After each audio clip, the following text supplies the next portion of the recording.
Hi, I'm Michael Clark, and welcome to the road trip. And as you can see, we've decided to give you a taste of Winnipeg winter. Just so you know how cold it is, it's minus 29 degrees Celsius, and with the wind chill, it's about minus 40 degrees Celsius. So why exactly are we on the roof of this parkade in downtown Winnipeg? Well, it's all about our next test car. And this is the long-term low-dough test car. So if you've been watching the road trip, you know that we just wrapped up on the 2013 Hyundai Accent L. So I started asking myself, well, what else is available in Canada right now that has 5 doors, that also has extremely good economy on paper, and is going to be priced at less than $13,000? Well, you're looking at it. This is a 2014 Mitsubishi Mirage, and this is as inexpensive as you can get it. Now, the Mirage only comes as a 5-door, and it's been available in global markets for some time. But the other thing that's interesting is this is now a car that is built in Thailand. So we're going to see what the build quality is of that. But the other thing we're going to do is tell you exactly how well it performs in the winter. So that comes down to the fact that we are using proper winter tires, which we're going to get into, as well as how the vehicle works for heat, defrost, and most importantly in minus 40, how well it starts. So there's going to be a surprising amount of features that occurs for a base car, just like any car. And we're going to tell you what we like and maybe what needs to be changed. So today, we want to get into this from the basics and also show you a little bit that you need to know when it comes to winter driving techniques. Most importantly, do you know how to turn off your traction control systems? Because there's going to be times when you need to. Now, if you've got thoughts, feelings, or questions about anything to do with winter driving, we'd love to hear from you. You can send us an email at steelbeltedmind@gmail.com. And we're going to be covering the long-term test of the Mitsubishi Mirage here on the road trip. So feel free to send us an email and ask us how we're doing. Uh-oh, I think they found us. Time to get to work and tell you about the Mitsubishi Mirage on the road trip. Now, naturally, today, we've got the car running because, well, this is where we go to get warm. Under the hood here, you've got a 3-cylinder engine, a 1.2-liter 3-cylinder engine, but there's actually quite a bit of technology here. In fact, this is actually a dual overhead cam engine. Now, the thing that I did want to point out here is that 3-cylinder engines, as is their nature, tend to be a little bit rumbly on the motor mounts. But there's been quite a bit of internal improvements with this particular MyVec engine to allow it to actually not transfer a lot of this vibration into the cabin. And that's the one thing that we've noticed in driving it today. Now, what I really like about under the hood here is it's about as simple a design as you can imagine. As you can see, there's really no bad access points anywhere here under the hood, and there's quite a bit of sound insulation on the hood as well as at the back of the firewall that you can see. Now, taking a look here, much like other cars in the class that are going to be having as low an MSRP as possible, what you're going to notice is things like the fact that they haven't taken the finish coat and put a lot of it underneath. And we've seen this on other cars like the Nissan Versa. Not necessarily a bad thing, especially because there is good use of seam sealer in areas where there may be some corrosive elements that could affect the vehicle in the long run. But as for the rest of the engine bay here, definitely a very simple design, and that's something that Mitsubishi has talked about quite a bit when it comes to bringing this car into North America, is that while it is a very inexpensive car, they also want to make sure that it's a very inexpensive car to own.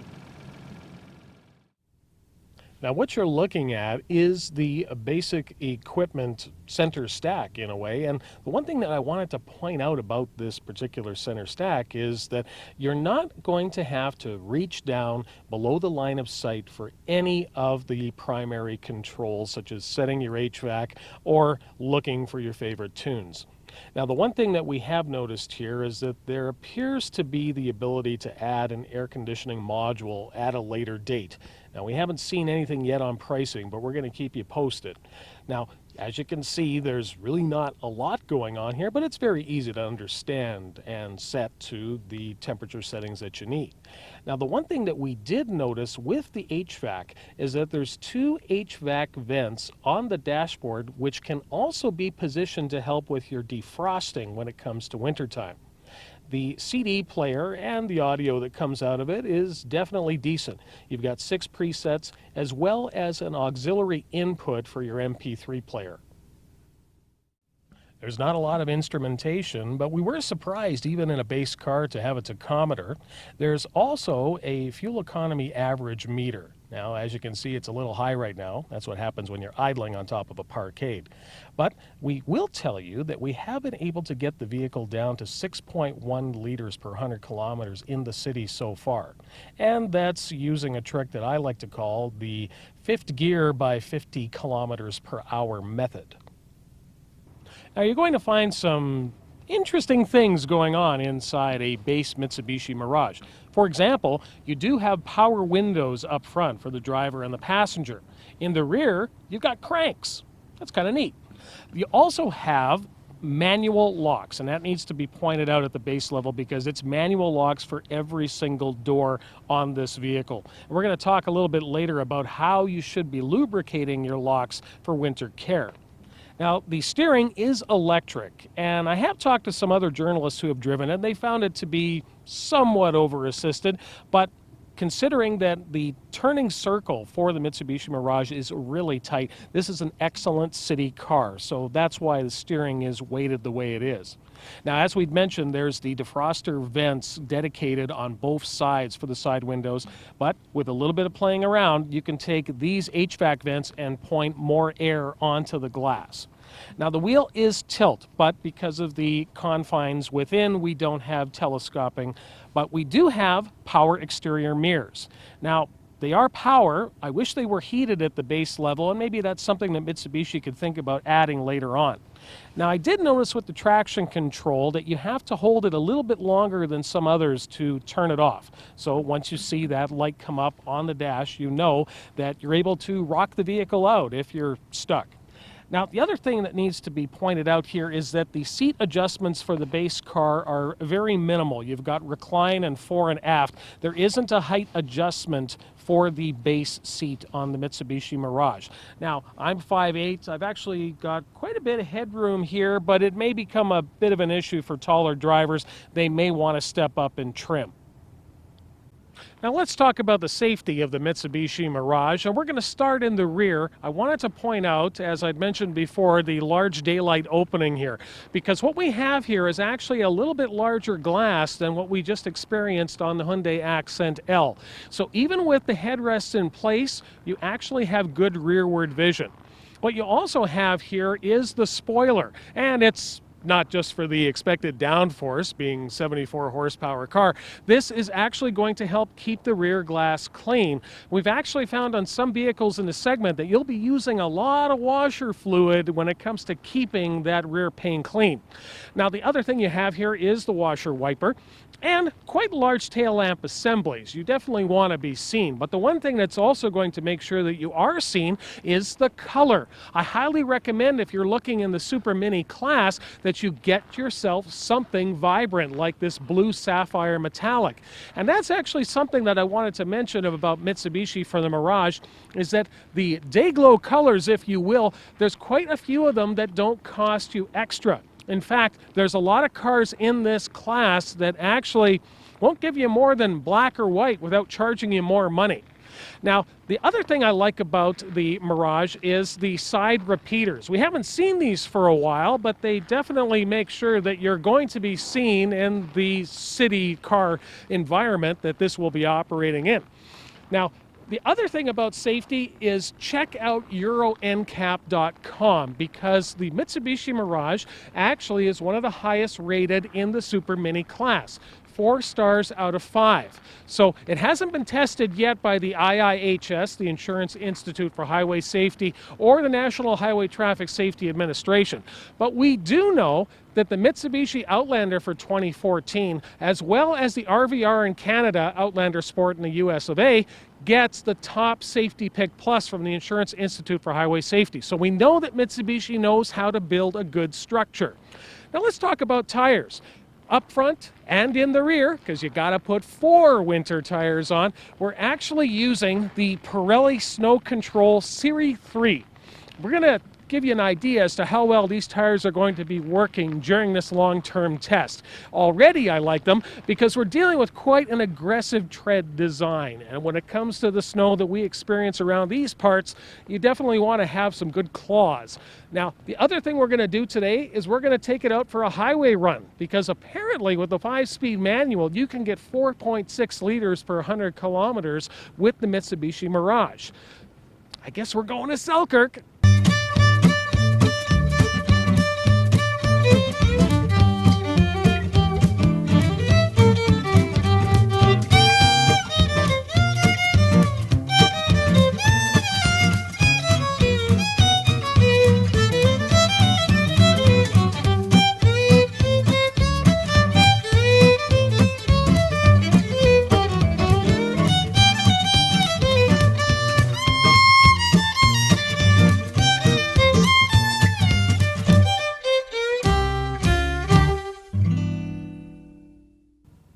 Well, we're losing the light, so it's probably a good time to tell you about how we take care of locks. And when you're dealing with a car like the Mitsubishi Mirage or any base car where you're going to be having to make sure that your locks are going to perform properly in the wintertime, you have to use the proper lubricant.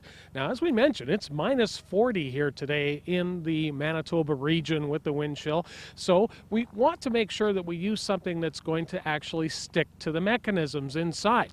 Now what we've got here is our favorite, and that's the Liquid Wrench Dry Lube. Now, by its name, it simply means that the stuff inside, and it's got Surflon, which sounds like Teflon Deluxe, this is actually going to stick to the parts inside, but not have a big oily mess after. Now let me explain oily mess the best way that I possibly can, and that is by taking this particular can, putting it into the hole, and putting way too much in. I'd say that's too much. But the nice thing about the dry lubricant is that if you put in too much, it's awfully easy to clean up after. And as you can see, we're not getting that residue that you would normally get on the doors around the locks if you were using a different type of lubricant. So if you like to put in way too much, this is definitely the stuff that's going to be appreciated, and as you can see, doesn't leave a mess on the paint. Now we've got a little bit of a surprise for you today on the road trip, and it has to do with a surprise that some of us may experience in the winter, and it's one that we want to make sure that we actually survive, and that has to be stranded in your vehicle. So what we've done today is we've brought along what we think are some of the key things that you need to have in your vehicle, especially if you spend a lot of time in the rural areas. So let's pop the hatch and take a look at how much stuff that is, because this is stuff that you should have in every vehicle.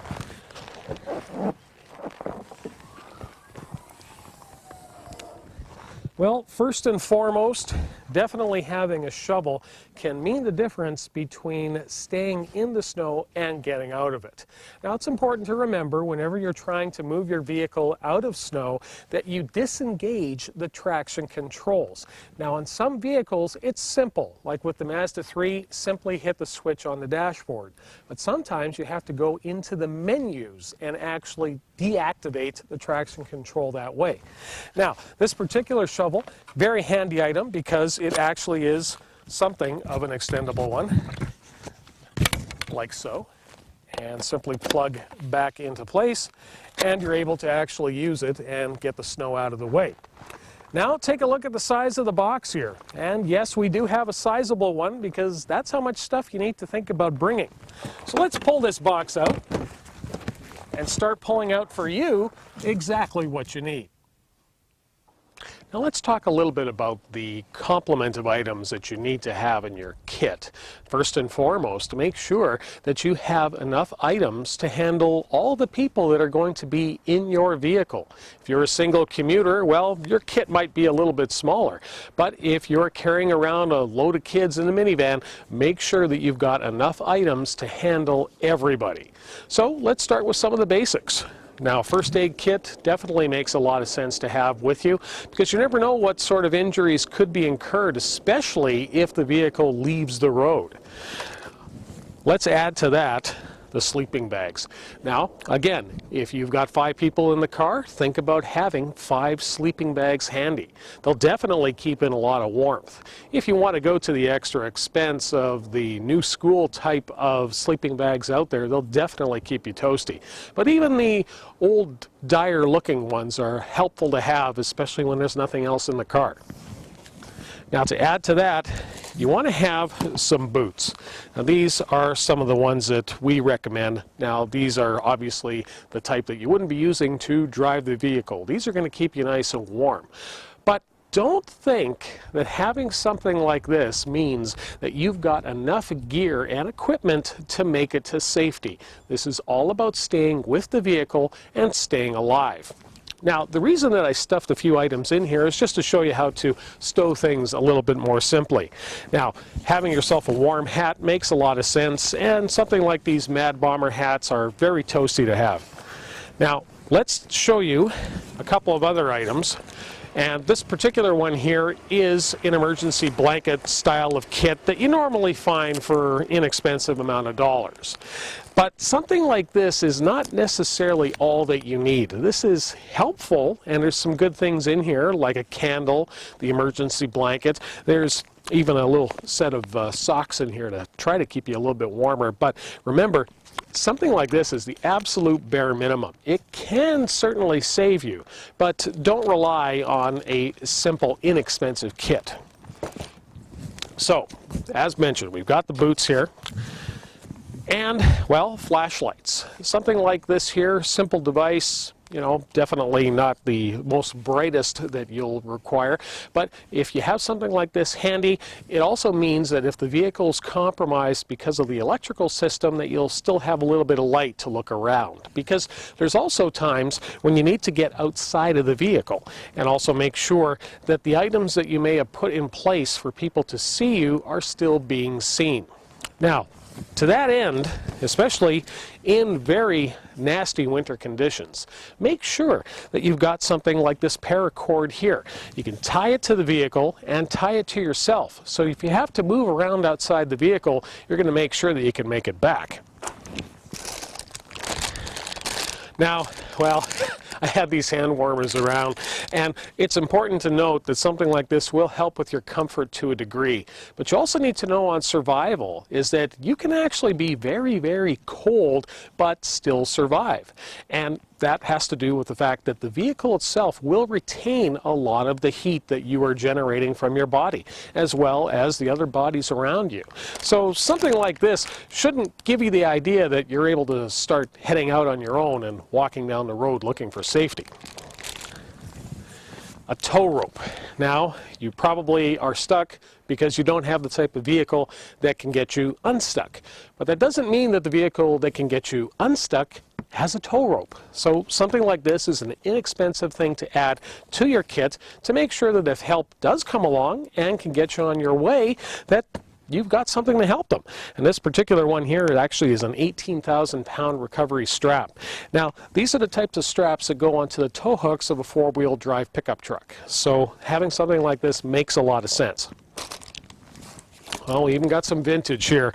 And this little chrome job here doesn't look like much, but if you still got electrical system that's working properly, you can plug this into your 12-volt DC, and then you have a little bit of extra light.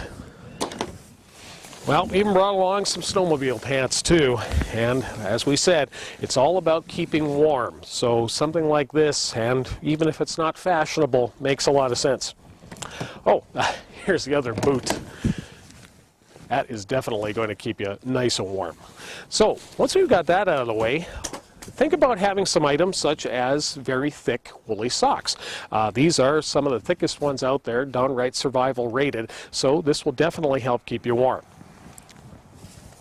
Even some old snowmobile mitts. Now, why exactly do we have this pink tape here? Well, it's got nothing to do with running for cures or anything. It's actually got to do with staying visible. And something like this attached to an antenna, put onto the vehicle and strapped on in some form or manner can definitely mean the difference for being seen. So something like this makes a lot of sense. And, well, don't let the logo get in the way of what this can is really about. And what it is for staying hydrated. Because let's say you don't have any water bottles around. Well, remember, in the winter, there's a good chance that you've got an abundance of water around, except that it's of the white and fluffier variety. So take some snow, put it into the can, keep it inside the vehicle, and therefore starting to melt it a little bit. You'll get a little bit of water, not as fast as you might like, but it's definitely very handy to have. And it can serve some other duties, of course, that you may need to embark on as you're sitting in the vehicle. But the other thing you need to think about when sitting in that vehicle is make sure that you are as visible as possible. So any way that you can use some of the systems on the vehicle, such as the hazard flashers, if you still have the electrical system working. If the vehicle still runs, you can exit the vehicle, make sure that you use that cord in case to make sure you can get back in, and keep the tail pipe clear. Now the purpose of this is to run the vehicle periodically to keep you warm.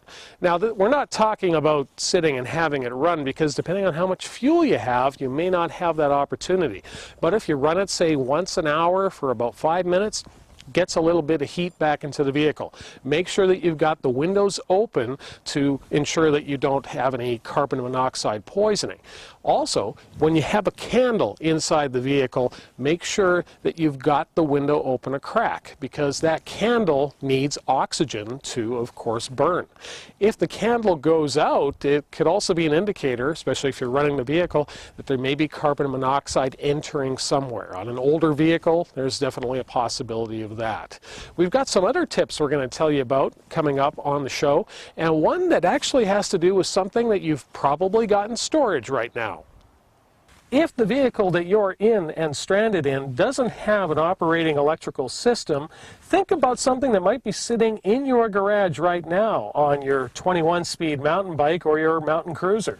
Now that would be something like an LED cat-eye light, like this particular one here. Now this one came off of my bicycle, which is in storage, and I keep it with me when I'm out in these wintry conditions. Now the reason is because an LED uses far less power than, of course, any type of incandescent light. Now this one here uses 2 AA batteries. It's easy to keep with you, even throw it into a pocket, and it also has the flashing type of function to it. So if you place this on your dashboard,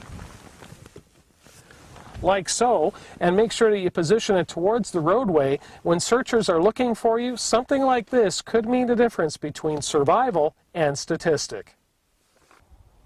Now here's a tip that I would definitely recommend when it comes to the snacks that you actually put inside your kit.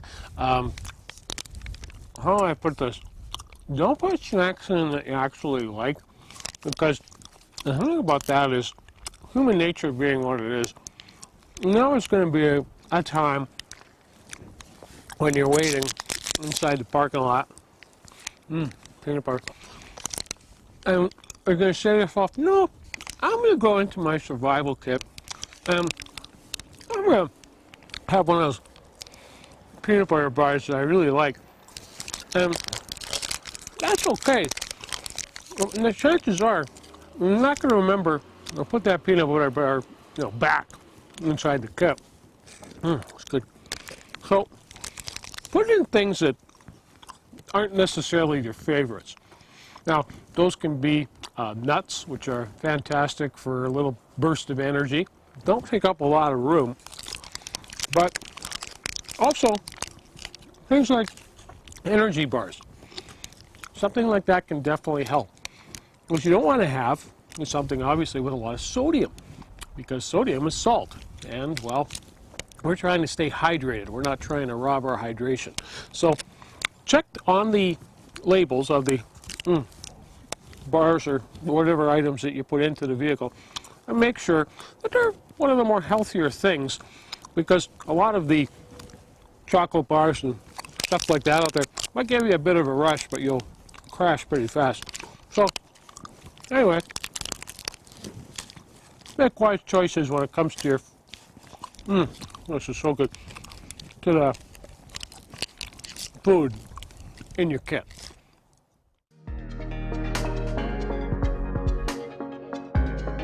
So at the beginning of the program, we start off with a slew of ideation sketches. And what we do in this exploration phase is really try and flesh out what are the most appropriate design elements for the car. So we developed 3 final design themes represented here in these images. Ultimately, we went here with theme A, as this really represented perhaps more the brutal side of the 3 design themes. But there were elements of some of the other themes that really influenced the final design. Everything on this car is brand new. Every single part we designed, reinvented. There's a lot of key elements which we took and got inspired from our heritage. And there's certainly a bloodline running through the entire car. We talk about this punching out quality, this fist breaking through glass or punching through the wind. And the whole front end was really developed around this theme, and that's been a historical cue from Mustang since day one. You can see the dominant shark nose bite, which we actually took from our 64.5 and through the 69. You can see our headlights came much more forward, so I have this forward-facing look, and our nose is very proud. You can see the whole silhouette, what we did for the new car. Basically, we moved the entire cabin rearward, so that gives you actually a longer hood and creates a more selfish greenhouse cabin for the driver, and it gives you that 64, 65 look of the car. We were really looking at all the design elements and how we could evolve them to send a new modern message. And we ultimately ended up along this theme here with this, what we call a unified DLO graphic, which stands for daylight opening, i.e. the side glass. And once we came to this conclusion, it really helped to modernize the car and just bring it into a new dimension. It also helped to really set up a fastback profile for us. We made the rear track wider, pulled the haunch rear outboard, and then we made the backlight narrower, so in order to achieve that really wide fender, which gives you that muscle car look. We pulled the wheels out 20 millimeters per side, and that really allowed us to get a very, very strong muscular haunch over the rear wheels. What we also said, we want to have a 3-dimensional quality on this car. If you look at all the surfacing through the decklet, it's very 3-dimensional. It's very unique, and I think the taillights, we took a next step. We got inspired by 69 cars, but we did it in a very modern way. When you approach the Mustang, you immediately get a feel of like, wow, we've really upped the bar with the materials that we're offering and the quality of materials. We are absolutely relentless at going after the best execution, the best quality of materials. We have a lot of attention to detail, the textures, the material quality, the colors. The strategy that we took was authentic premium materials. We're offering our customers a whole range of colors, from our core colors, our basic colors like blacks, whites, silvers, grays, and we're also offering very expressive, bold, powerful colors like our race red, tinted clear coat reds. We have a brand new yellow that's really special. We have an orange, blue, and then we have some sophisticated colors as well, because we know colors are very personal to people depending on who they are and how they want to express themselves. When you open the door, wow, that is the coolest interior that I've seen.